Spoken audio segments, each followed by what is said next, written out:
Welcome back to Final Fantasy IX. We're at the Desert Palace now. Yay, not.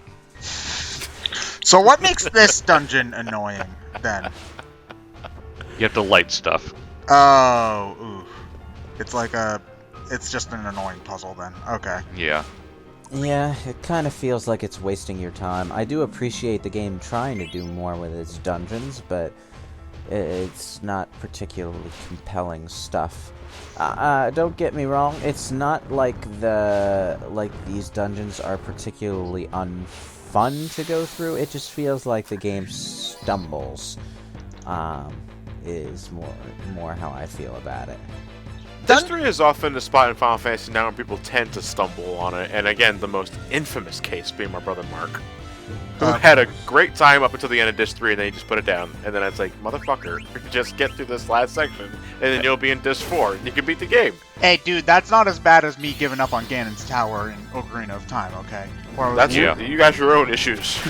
But here's the thing about it is that dungeon design in RPGs is often tricky because you want to have some puzzle elements, but it also can't be like a puzzle game either, because if it's too complicated, then like you're gonna get stuck, and you don't want that. But it has to feel satisfying to explore, and it's very interesting. It's a very interesting kind of design challenge when you think about it, actually. But I still think the Wild Arms series does it more or less the best in terms of balancing ease of access with, keeping it interesting. Yeah, because I'm thinking about a lot of games with dungeons, particularly Pokemon, especially Pokemon Gen 1. The dungeons are my least favorite part of that game by far, because they're all really annoying. Because either you've got random encounters every 5 seconds, or you've got stupid annoying puzzles like the swirly things in the underground rocket base, or the teleporters in the Silphco. So, yeah, it's very...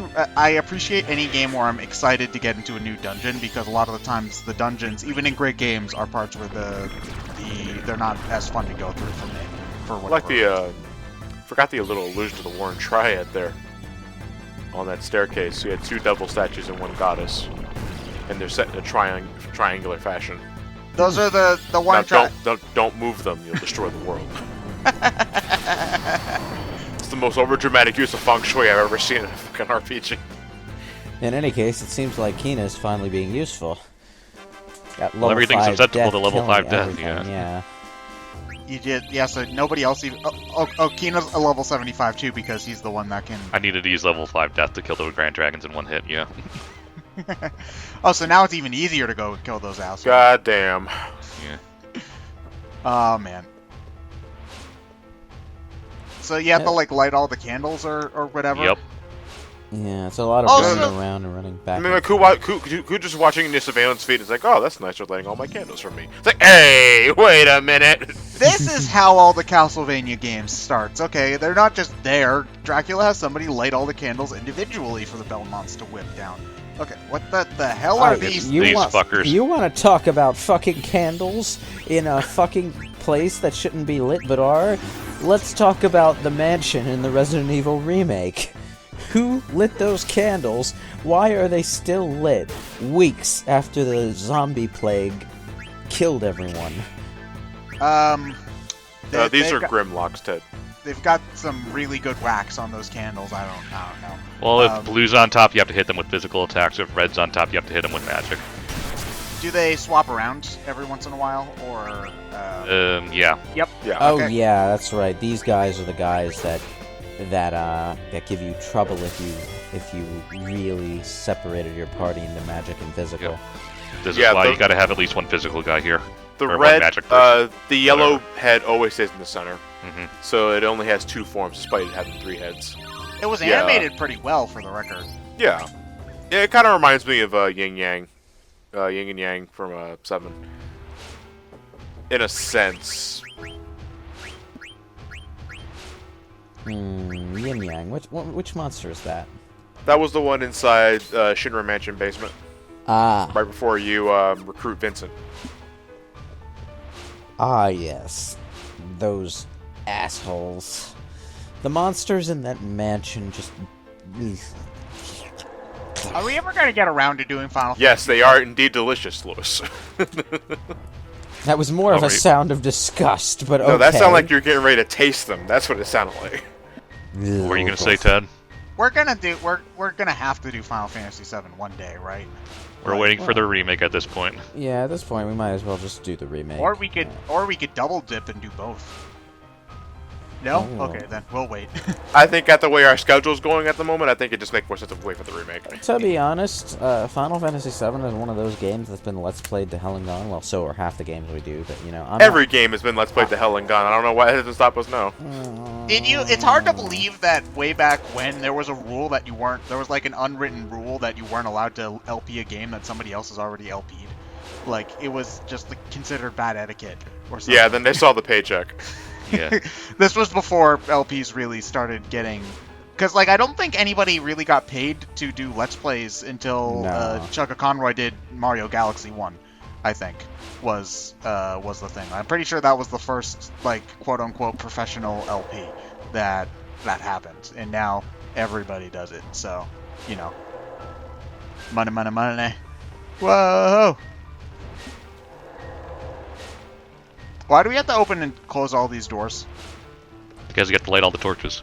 Oh, okay. Oh, alright. You have to light And- them all, but when you light them, they open and close different doors, which means you have to make your way around and find the right combination to light all of them at once. Okay. And we get an anklet for doing that. Is that like a key item, or is that something we can equip? Just something you can equip. Okay, so you don't have to do anything there, but... Well, you have to do the thing to move on, but you get a reward along the way. I always like stuff like that, where you can either just finish and go, or you can see. Like, I wonder what happens if I get all of these things lit up, and then you get a reward for doing that. I like that kind of design. I think you actually do have to light them all up to open the way forward as well. But Yeah, you do. Oh, okay. Well, you have to light them all to get the bloodstone. The bloodstone opens the way. Okay, well, in that case, they also gave you a more tangible reward, too, for doing stuff, so... Okay. Mm-hmm. Never mind. Yeah. It still looks cool, though. Oh, is there more evil books in here? No. Okay. All books are evil, Ted. Well, I know it might feel that way at some points, John, but I assure you, reading Catcher in the Rye will make you a more well-rounded person at the end of the day, okay? I don't want to read 200 pages of just a teenager being a smartass. Yeah, you can get that from Spider-Man, okay? Man, you just summed up my entire feelings about what's the name of that one Persona 3 fanfiction? Fairly English Story, that's the one.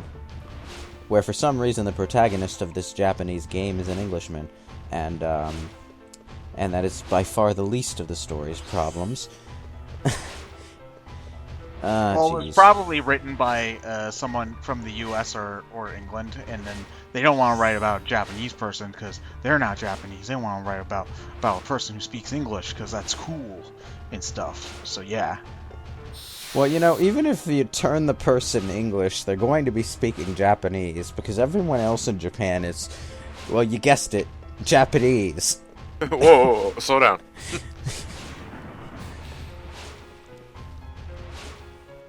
But yeah, you know, as slightly annoying as Kuja's palace is to get through, I do like the mechanics of the place, just, you know, from the perspective of it being a really complicated dungeon.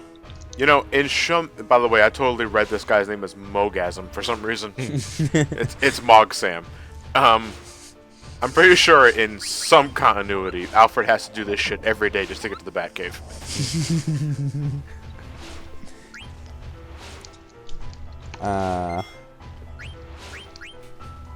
Well, I think we're almost at the end. Are we almost at the end? We finish it in this part, so... Well, yeah. a save Moogle usually is the sign of things to end. Or like the halfway point at the very least. Yeah, I think this is the last big Yeah, like, this is puzzle. the last bit of torch puzzles, yeah. Because this will open up a bridge. How does Kuja get around this place? Now we need to work out how to... He doesn't. He has the developer's escalator. Yeah. Can't he fly? At this point, what you need to do is get the shadows working in the correct way. Mm-hmm. And there, I think it's the They plaques both need to be underneath. facing the. Yeah, the plaques that are underneath the statues help you figure out which way to get them working. Woo. By the way, these bloodstones are important for the boss fight as well. Yeah. I just remembered that. Oh, yes. I don't exactly remember what they do, but I do. They nullify the boss's immunity to certain spells. Ah, yes. So you have to get all of them if you want to make the boss easier. Yes. It's If kind you of don't like it's kind of like a weird inverse of what Final Fantasy VIII did with its final dungeon.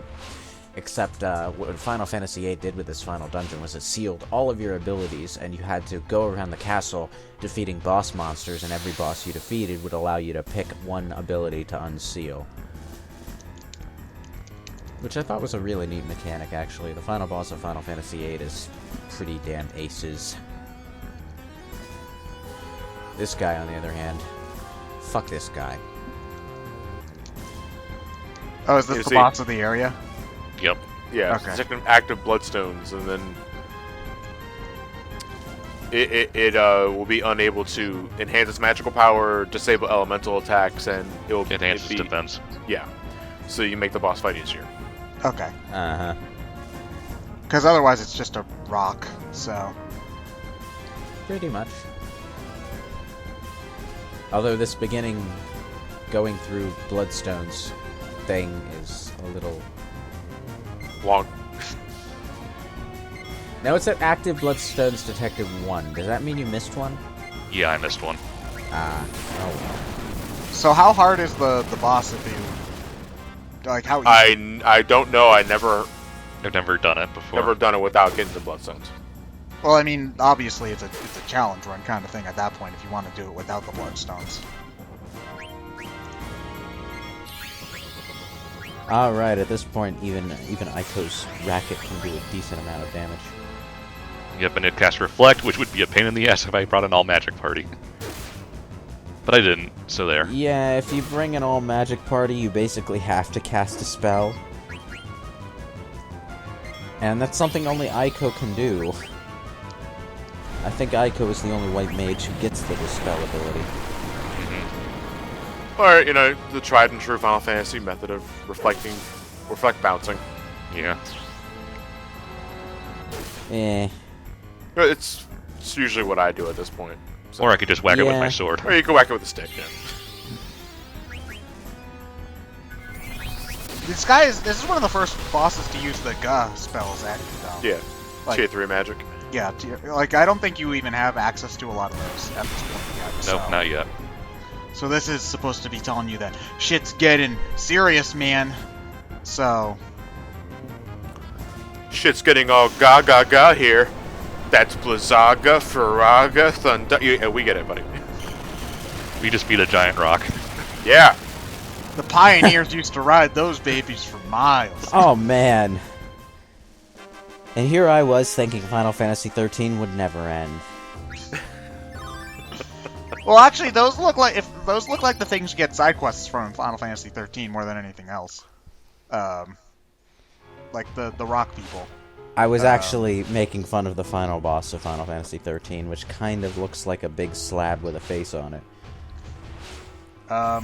Okay, I'll take your word for it. I've only ever watched an LP of 13. The best part is, well, I'm not talking about the final boss, Orphan, which is a completely different story, but Barthandelus Orphan has this form where he's basically this big flat two-dimensional object with a moving face, and occasionally for a super move he'll pull himself out of the ground, and you see that the entire bottom half of his body is just this pointed, elongated rock, and he lifts his body up and smacks you with it.